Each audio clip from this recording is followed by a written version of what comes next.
गुरुजी के चरणों में सदा प्रणाम। मेरा क्वेश्चन ये है कि क्या घोर तप करने से प्रभु हमारी सारी दुख तकलीफ और हमारी मनोकामना पूरी करते हैं?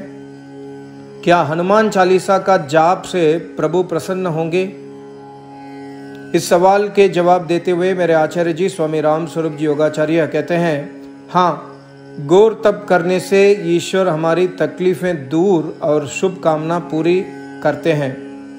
लेकिन घोर तप का वैदिक अर्थ है किसी वेद और अष्टांग योग विद्या के ज्ञाता विद्वानों के संपर्क में रहकर वेद अध्ययन, रोजाना वेद मंत्रों से यज्ञ हवन करना, नाम जाप, इंद्रिय संयम, परोपकार और रोजाना दोनों टाइम कठोर अष्टांग योग का अभ्यास करना।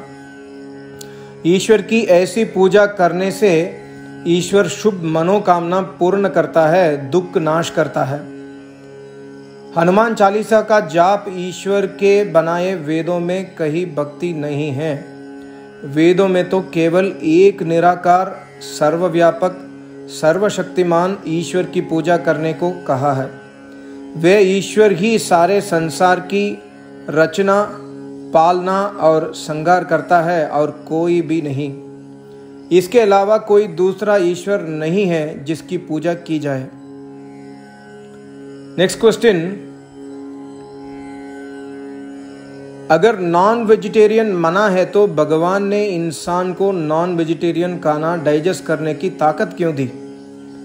मेरे आचार्य जी कहते हैं इसके उत्तर, भगवान ने इंसान को ये नॉन वेजिटेरियन डाइजेस्ट करने की ताकत नहीं दी है। इसलिए नॉन वेजिटेरियन खाने से काफ़ी बीमारियां पैदा होती हैं, ये आज की साइंस भी कहती है। दूसरा, वेदों में वायलेंस नहीं करने की आज्ञा है और नॉन वेजिटेरियन बिना वायलेंस के नहीं लिया जा सकता है, जो कि पाप है। लास्ट क्वेश्चन, क्या आत्महत्या के बारे में आप कुछ कह सकते हैं स्वामी जी? मेरे आचार्य जी कहते हैं, असल में तो ईश्वर ने हमें मनुष्य जन्म वैदिक साधना करके मोक्ष प्राप्ति के लिए दिया है। यदि हम विषय विकारों में पड़कर शारीरिक और मानसिक परेशानियां का खुद शिकार हो जाते हैं और ये ईश्वर की देन जो मानव शरीर है उसका धर्म युक्त इस्तेमाल ना करके आत्महत्या जैसा पाप कर्म करते हैं, तो इसका मतलब ये हुआ कि हमें ईश्वर की ये सुंदर देन ठुकरा दी और ईश्वर को नाराज किया। इसे तो कर्जा और परेशानियां में भी जिंदा रहने वाला मिर्जा गालिब ही अच्छा था, जो कह गया, मुझे क्या बुरा था मरना अगर एक बार होता।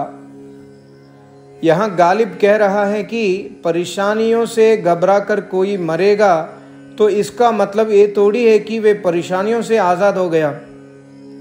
वे और पापों के साथ इस महापाप को भी भोगेगा। सत्य ये है कि हम संसारी वस्तुओं और माया में फंस जाते हैं, जो कि रज, तम और सत्व गुण से बनी होती हैं और सदा विषय विकार और दुख देने वाली है। इनका इस्तेमाल तो वैदिक भक्ति करने के साथ साथ त्याग पूर्वक किया जाता है, तब ये वस्तु सुख देती है, अन्यथा नहीं देती है। कितना सुंदर उत्तर है। सबको नमस्ते। ओम